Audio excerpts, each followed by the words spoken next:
I'll detail my social experience. Alright, now, my social experience at, at Combobreaker. It's pretty dope. The ride was pretty smooth. It was a little annoying. Construction and stuff, a little annoying, but it was still pretty smooth regardless. First place we went to was Albanese, baby. What's Albanese? This is my favorite candy company, and that was my favorite candy that opened the door. And we went in here and we bought 40 pounds of candy on the way to Combobreaker. Next, this is the first video, right? So when I first got in, I took a video. Combobreaker! This was pretty cool. The venue is huge. I timed that on purpose. Huge! Alright. Took a nice panoramic view. Look at the stage, bro. And the stage. Trying to get up on this damn thing. You see what it is. What we got here? You can't see him all. Ooh, legendary Miguel player. That's Seppi. You know that. Right there. Seppi the Miguel goat. I ain't walking all the way over there. Yeah. Got the killer instinct on the big boy. Killer King of fighters right there. Killer instinct was right there. Yep. Whoa. That was the best dress. We made it out of pools, baby. Now it's time for food. They had this really dope. Was mask required or recommended? I believe they were required. Inside the event area. Outside of the event area, not so much. She can't wear the typical, I guess, plastic mask, so she has to get like, I think, like cloth or like some different type of mask or whatever. So she has some that she just washes whenever she goes to majors. This is her third one. But yeah, they had this really dope place called Schaumburg Public House. I wasn't expecting much, but it was definitely better than I expected. It was just like maybe 100, 200 steps away, whatever, in the same convention center. It was fantastic. The side ride, ooh, nice mask. I had to make sure I didn't compliment her. I see, I was chilling. Picture of that dude over there. I know that. I know the back of that head. Nice restaurant. Alright, so yeah, there was that, and then I did 4 videos apparently. We back. I did win my pools. Vlog review, yeah. I did win my pools on Friday, which was pretty cool. I glad my pools on Friday and not Saturday. So Saturday I basically got to chill, relax, and like watch other people play and do their thing, whatever. Yeah, so that was pretty cool. Pools in about an hour or two. See the stage. Yeah, you see everybody see watching the people. stuff.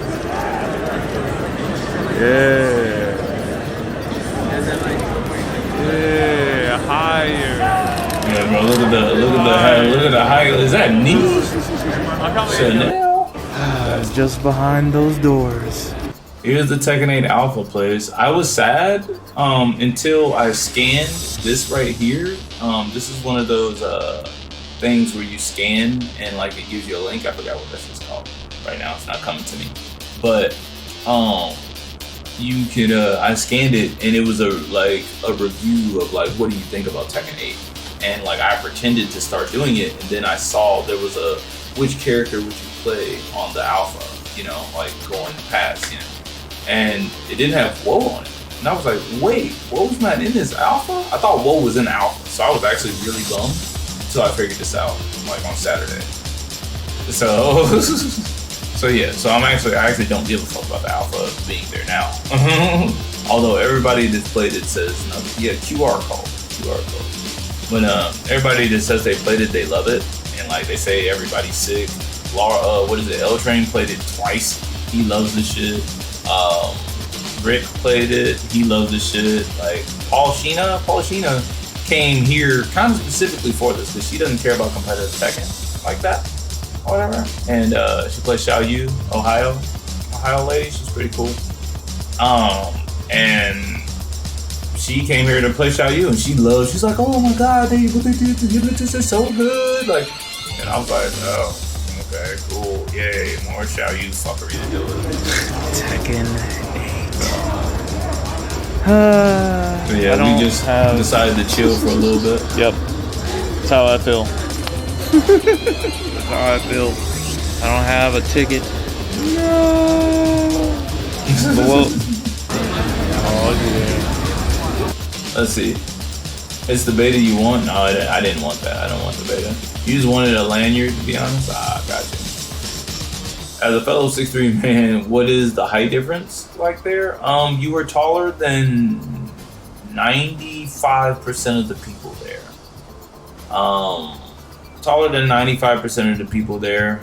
There's only a few outliers, and like, you know, they're kind of like, they're just spread around very, you know, very sparsely. There's not really that many people, I guess, above 6 foot like that, to be honest. But yeah. Steffi and Shadow, dude. Steffi and Shadow, baby. Steffi and Shadow. I would have had to do this if I beat 0-2. So yeah, 0-2 had to play Shadow because he won. Obviously he lost. The Shadow up here playing this. Shadow won his match. I can't say that I expected Shadow to win this, but I definitely wasn't rude. I didn't believe he could not do it. But I guess the projections is that Steffi Black would have beat Shadow, and I was like, I don't think that's a thing. And Shadow took it. 1-1, let's go. But yeah, it was after our loss, so I just started watching Steffi as much as possible. So I could trying to absorb Miguel juice. Oh, this is actually probably the most interesting video I have. So Sonic Fox cannot wave dash well on a pad for some reason. Don't know why. He just said he can't. Like, he can't wave dash well on a pad. I don't know why. He can, you know, win 18 Evos and kick ass in a number of games and beat the mayor, because he did beat the mayor. But I was hanging out with Sonic Fox a few times this weekend, and this is one of the times. He has this controller, I think it's called Victrix controller, and basically back here, if this is the controller, where you rest your thumb, there's a button, like right here, that you can press. He set that button to, I think, forward or down, one of those, so he could wave dash better, and also for it to help with Just Friends Skyrockets, because he was like, man, if I wanted to play Horon, I was like, oh, this is funny, because you know, former 12 and I'm just chilling here, and Ayo Richie, the homie, was over here. And Super Kuma was to my right, and I didn't even really realize it for a little while, because I thought Super Kuma had a lot of hair, and this is not a lot of hair. It's to his neck. I guess he got a haircut. But yeah, so Sonic Fox is like getting people to use his controller and do the combo from Leo's up forward 2-1. The combo after that is you have to do a really quick QCF3. Really quick QCF3, and he's basically trying to get people to do it with the button behind, whatever. And Ayo Richie was impressed by it. What's going on? Super Kuma just said, just get a hitbox. Like, that's literally what he said. And so I brought my hitbox out because he wanted to do the same thing on hitbox and show how easy it was. And sure enough, he did. I didn't record long enough to get him in my hitbox.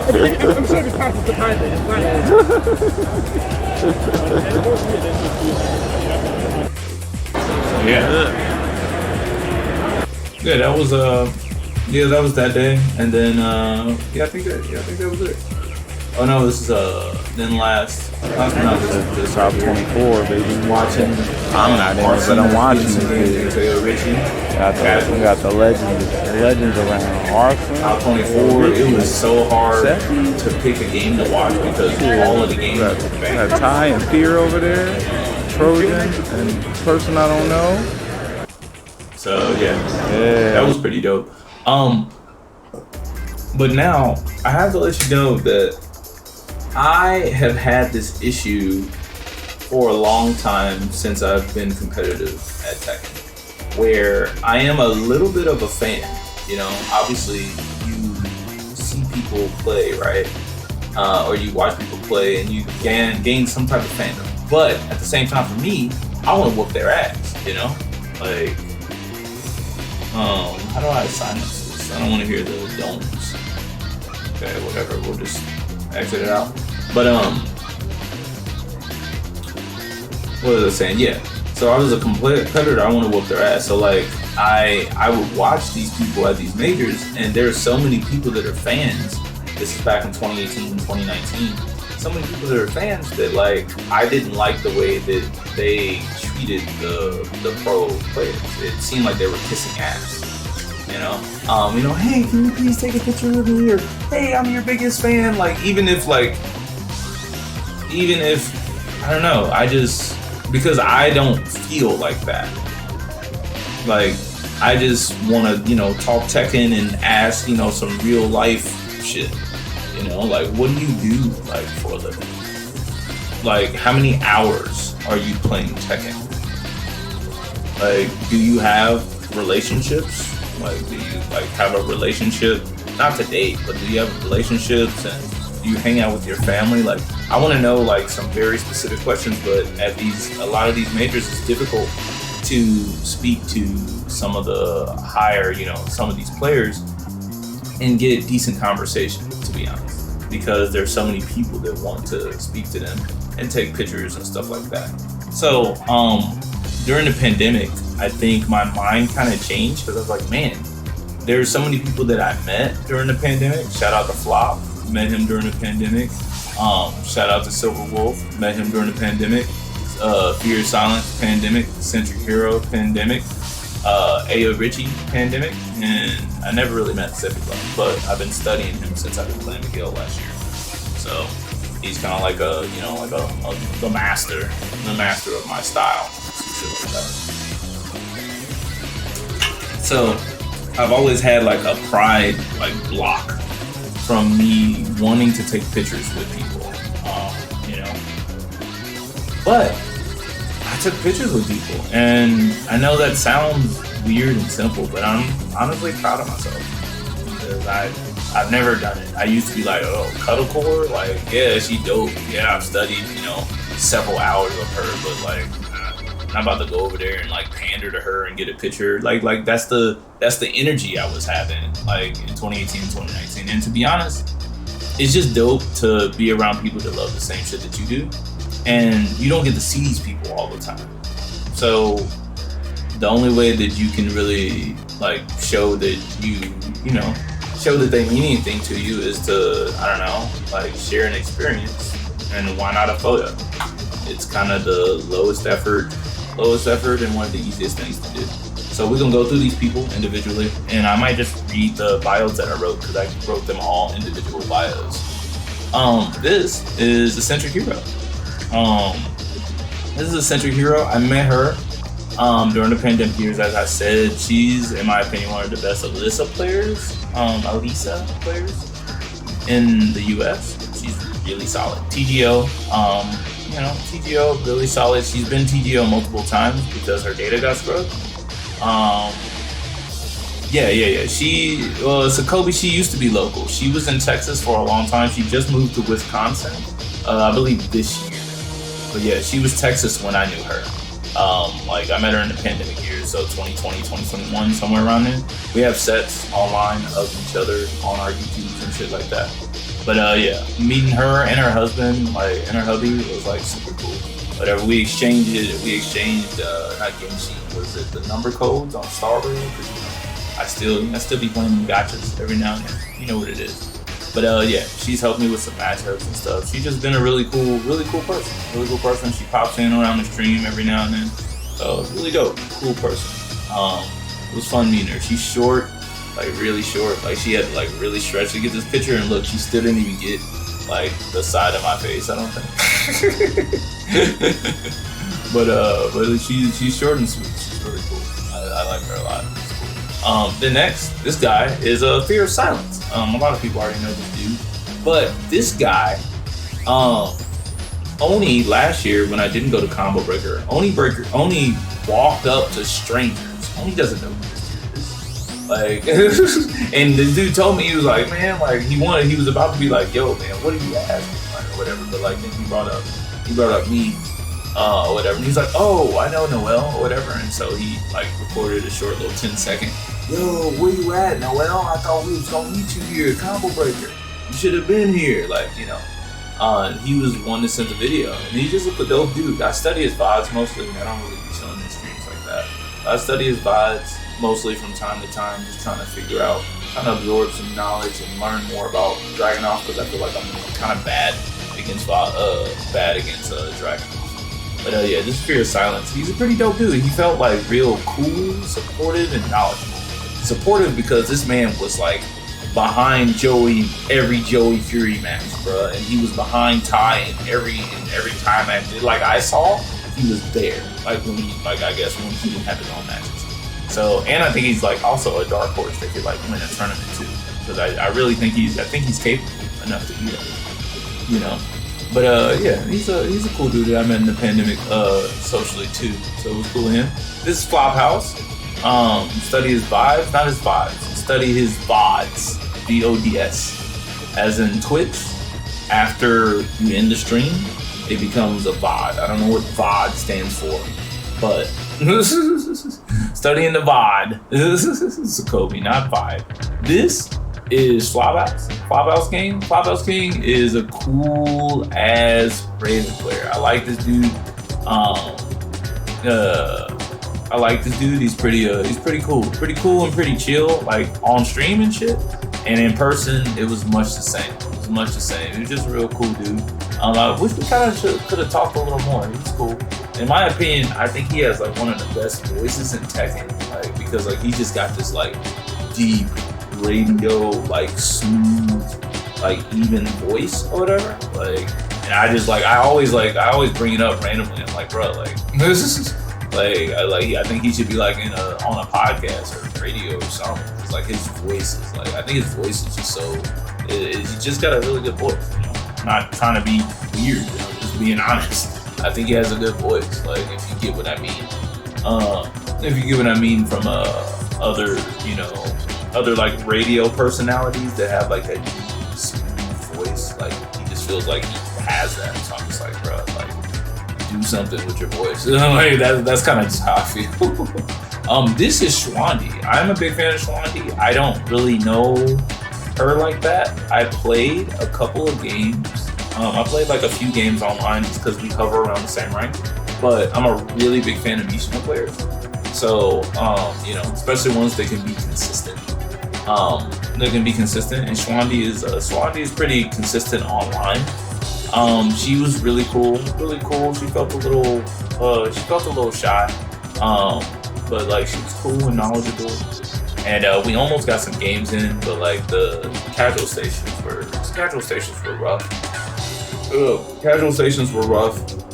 And she also told me something funny because I know this. I imagine I've been competing longer than her. And this statement that she said made me believe that. Because she said she felt like ranks didn't matter because she plays Ty all the time, right? Ty is a TGO Marduk main, right? And she had to play Anakin in the tournament, and she said that they were miles apart. And I'm like, oh yeah, that's Anakin. And like for me, like I understand and I know that. Or whatever, and I can adjust to that while actually playing. But I guess maybe it was just a rough situation. I didn't get to see her match with Anakin, but apparently it was just really rough. And she said she believes that ranks really don't matter now. They never did, whatever, because there's a lot of people that run away from losses, whatever. And the fact that you can do that makes the rank system basically false. A lot of people that are in higher ranks that won't play somebody they lose to twice, or hell, even once. Whatever. Hell, even once. So, but yeah, Schwandi was dope. Schwandi Dondi. Whatever, it was pretty dope. Really fun. This is Silver Wolf. Silver Wolf I met a long time ago in the pandemic. He hasn't been around in a while. I basically helped him get better at Tekken. He's a pretty cool dude. Pretty cool and lively. Whatever. He seems like a really fun guy. He plays Yoshi. Yoshi players are, strange and fun people, in my opinion. Most of the Yoshis I've met are like just strange, fun people. But yeah, this is Silver Wolf. He's a cool dude I met online that I got to meet in person. Who else we got? We got the legend right here. Now this is this is the biggest person that I took a picture with. Probably outside of Bernard Hopkins, the boxer from way back. This is IFC Yipes. This is my favorite commentator, or one of my favorite commentators. I could say he's my favorite. I'd say he's my favorite. No, he doesn't commentate Tekken, but he is a legend. Like literally a legend in the flesh. Like in the game and out of the game. In Marvel 2, he's a legend. Marvel 3, he did legendary stuff. Like in commentary rise, bro, he has so many hype and hilarious moments that like you wouldn't be able to count them. He's always like a really cool dude with high energy. And also he's starting music too. I just followed him and checked out he's got like a little song going out called I think Define. Or whatever. I listened to it, I was like, okay, I see you, bro. I see you. Just get in there. I wish him the best on his music venture. Now we got Sephi. We got Sephi right here. Come on now. If you don't know who this is, this is the Miguel Goat. I feel bad about Miguel right now because I was looking for Swag Master, and I found her. I almost didn't find her because she changed her hair color drastically. But Swag Master doesn't play Tekken 7 anymore. And I was looking for Swag Master like as like a big sister Miguel, like here in the States, or glaciating, but glaciating doesn't go anything. So I can't count people that don't go to shit, whatever, because they're just not like, you just can't count them in like real life. You can count them online, but I like offline events, so like I can't count glaciating because he doesn't really go anything. I don't know if he's interested or if he cares or if he doesn't or whatever. I don't know. But he's a great person to study, and I think that he would take that title if he was playing Miguel. But I think that honestly, me and Fortress, we'll say Fortress above me because he's been playing Miguel longer, like are the only American, the only U.S. Miguels that are, I don't know, semi-consistent or a little notable, which is sad, to be honest, because I'm not good enough yet with Miguel for me to feel like I should be a notable Miguel. Nah. I'm like 70 to 80% of myself on Battle Board, and like I just started playing the character last year, so like I'm still, well, I'm not super recent because I got a year in, but like still like, and people still know me as the WoW main and stuff, like, and I'm going back to WoW in T8, so like it's like I'm kind of a Miguel main, but really just until T8 comes out, I'm trying to play the real WoW. So I appreciate that, Sokovi. I don't know where you get that, but I appreciate that. This dude was really dope. Like, he was really dope. He was cool and insightful and just like polite. He was really cool. I actually gave him a beadworks. This right here. I don't know if you guys have seen these. Probably, if you have, if you've been to an offline major. But there's a beadworks for Miguel that I bought. And it's Miguel in his default costume with the brown jacket with the fur or whatever. And I bought the last one. I didn't know it was the last one. But Sephi, I bought it, I think, Saturday. And this was Sunday. This picture I took was Sunday. And like he said, oh man, I seen that. He's like, I seen that. I tried to get one, but they said they're all sold out or whatever. Like, he's German. That was probably a really bad butchering of his accent. Whatever, which I'm not gonna apologize for. but I'm not gonna apologize for it. Yeah.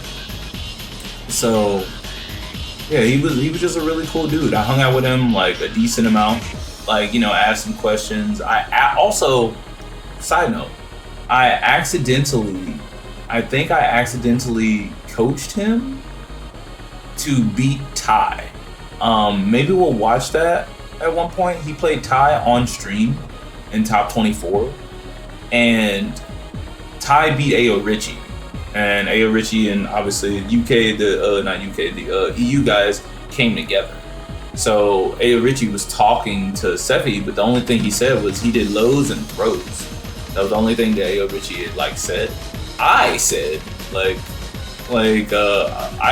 man, Marduks don't like confrontation. Like, I mean, they don't like being at range 2-0 like most of the match, because they like that space for them to, like, you know, for them to threaten you with it, you know, with their long limbs and like with tackle stance and stuff like that. They get to use that the most, like when they can be at range 2 and a little further, whatever. But if you stay on them, which is why I was saying when I played Woe, I never struggled with Marduk. Like, I didn't give a fuck because I just stayed on him all the time because Woe can just do that or whatever. But I didn't know that Marduks just don't really have an answer for rush down. So it's actually a good thing to play a rush down style against a Marduk player. Sefi plays like a real nice poke, hit and run, passive aggressive style. He played super aggressive against Ty. I was like, whoa, like, why is he doing this? Like, he started the match aggressive. He continued to be aggressive. He stayed in his face a lot, and he attacked way more than what you would expect Sefi to attack. Because Sefi, you know, like, he plays a real patient, poking, moving type of game, right? Not against Ty. And I literally spoken to him right before his match, whatever, and took this picture right before the match, whatever. So, but yeah, I may have accidentally coached him into beating Ty. My bad, Ty. Ty don't know who I am, so it's all good. But so yeah, Sefi was really dope. I gave him my beat words. What's the name? So he's got a gift from me that he can cherish forever. On some weird stuff, but no, he was just a cool dude. I enjoyed him. And last but the beast, bro, Ayo Richie. Yo, me and Ayo Richie been cool since like 2020, 2021 pandemic years, I want to say. And he's just a dope dude. I didn't know that he was 6'8", 203 centimeters. I didn't know that because I'm kind of tall, you know. But I didn't know. You see his head being taller than mine, and I got my head tilted up. He ain't got his head tilted up. So like, bruh, I didn't know that. I did not know that. But yeah, from Birmingham, UK, Ayo Richie, the homie, bro, the homie. This guy was dope. This guy was dope in person. He actually stayed at the same hotel that I was staying at. So he actually got the ride in Nightshade, bro. He got the ride in Nightshade. Oh, whatever. Him and his manager. You know, I took him up for his pools. I think his pools were at 10 o'clock. And breakfast is from like 6 to 9. I saw him for breakfast, for, you know, hotel breakfast. I saw him for breakfast, and then like I messaged him on Twitter. I was like, yo, dude, like, yo, you need a ride or whatever? Like, I can like roll you up to the venue. The venue's like 8 minutes from the hotel. So I was like, I can roll you up to the venue, like, you know, for the free, of course. So like he actually rode inside Nightshade. We talked about, you know, the mentality needed in order to win, and you know how to, like, you know, just stay focused and stuff. He's a really dope, chill dude. Also, I am bad at understanding accents, or accents with slang. Maybe it was the with slang, but I feel like I said what or too many times when speaking. And I think it might just be because I'm not used to speaking to, you know, people from UK or anything. Like, the accent was like, I was getting mixed up by the accent. I was like, what? But yeah, he did super well. He had a really good set against Lee, which I hope he has recorded. He had a really good set against Lee that was not streamed, that I hope he has recorded. He 2-0'd Pena. He beat, I think he beat Trizzy as well. So yeah, he did pretty dope. I think me and him, we kind of met. Yeah, we met online, and I think it was after they buffed the internet for Tekken. So we ran Midwest to Birmingham across the pond, and it was 4-bar playable. It was 4-bar playable, and he was struggling against Woe at the time, and that was back when I was Woe mainly, and like I helped him with the Woe matchup. And after that, shortly after that, I think he beat K-Wiz for like one of the first times. I was like, whoa, whoops, my bad, K-Wiz. But my bad, well, bro, K-Wiz. But yeah, and ever since then he's just been going. He's been going up. He won golden letters after that. He's been doing his damn thing. So it was a disappointment for him to lose against Ty or whatever. He just didn't break Rose like really at all, and like he messed up on a punish that would have won a round. I think that he ended up losing. But yeah, overall this dude was super cool. I wish I could, go to as many tournaments as he does, but I don't. Yeah, I'm not that notable for something like that. I'm not that notable for something like that. Cat is pushing the hitbox, so my bad. But yeah, that's it for my social experience for not KIT4 Combobreaker. It was dope. I loved it. Best Combobreaker. Had a good ass time.